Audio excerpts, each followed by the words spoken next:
name is Monica Kelsey. I'm a firefighter and a medic. I'm from Woodburn, Indiana.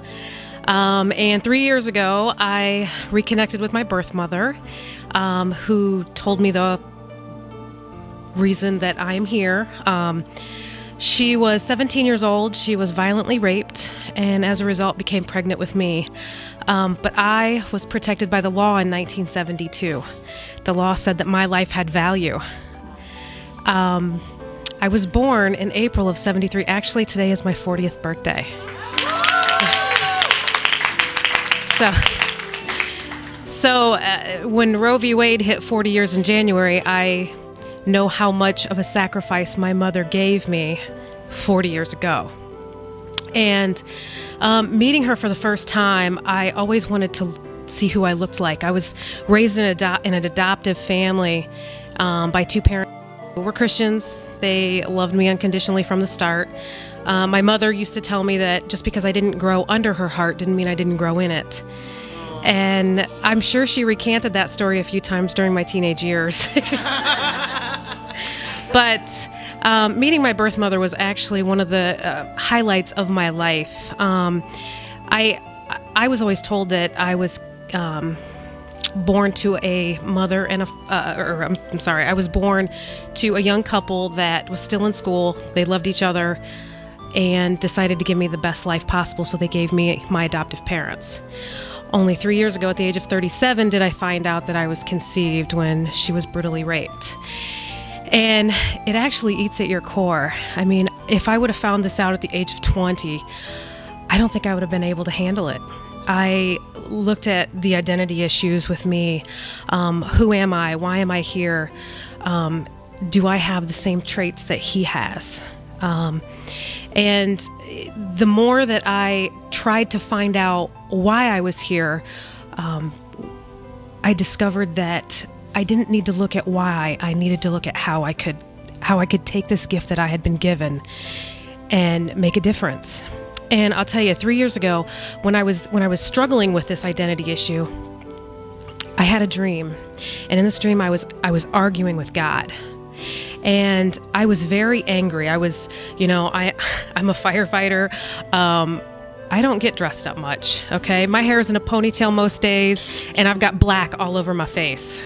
And in this dream, God was telling me that he needed me to tell the story. And I didn't have any speaking experience. I didn't know the first thing about standing in front of people airing my dirty laundry. And I remember in this dream that a calm came over me. And he said, "Monica, this isn't about you." So here I am. I'm actually traveling the country telling my story and my mother's story.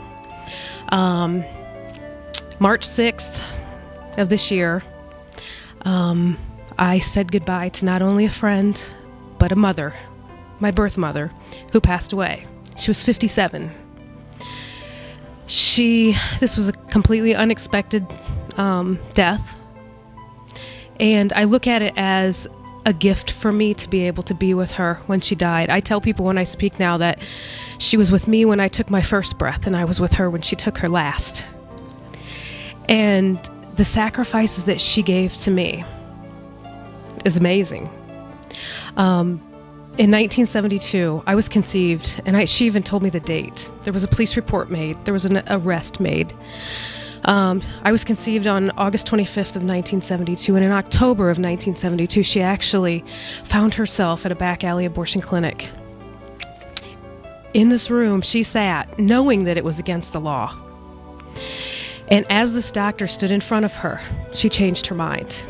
And this doctor was a complete jerk. He told her that she would be back, that no one would want a child that was conceived the way I was. And she left there. She hid herself from the outside world. She gave birth to me and never even looked at me. She left the hospital 2 hours after I was born without even being discharged. She gave me the greatest gift that I could ever ask for, my life and an amazing family. You know, I grew up in a house with 3 girls. My older sister is adopted. My younger sister is their biological child. And I could not imagine my life without my parents. And for the sacrifices that she made at such a young age, she's my hero. She's my hero. What I don't tell a whole lot of people, and I know that you're taping this, so you're probably going to see it on YouTube or anything, but I actually contacted my birth father. And it was a very tough call that I made, but I knew I had to do it. And I wanted the medical information. I didn't want a relationship with him. I mean, being a medic, I know how important it is to have your medical information. And I contacted him. He tried to silence me. I have a restraining order on me now to stay away and to not tell my story. So this story can be plastered all over the internet. He will have his day, you know, and I hope one day he asks God for forgiveness, because everybody deserves a second chance. And he does. But one day, that's my story.